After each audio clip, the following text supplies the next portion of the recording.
बहुत से लोग पूछते हैं कि लालू खेत या लियाकताबाद कहाँ है, तो हम बता दें कि जब आप नाज़मात 7 नंबर से आगे बढ़ते हैं, पुल पार करते हैं और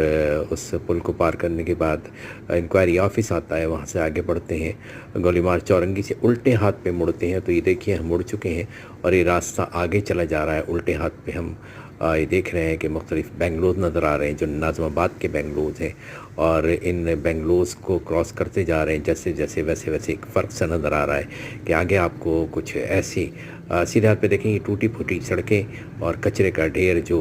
सबसे ज़्यादा रेवेन्यू देने वाले शहर का है, फिर बीच में लगा हुआ ठेला के जो एक ज़बरदस्ती के लिए फिर ये रिक्शे वालों ने, मैकेनिक्स ने अपने रिक्शे यहाँ खड़े किए हुए हैं, ये एक ज़बरदस्ती और आगे बढ़िए। तो यही रास्ता जो है ये खामोश कॉलोनी से होता हुआ यही एक छोटा सा पुल आएगा और लियाकताबाद इसके आगे शुरू हो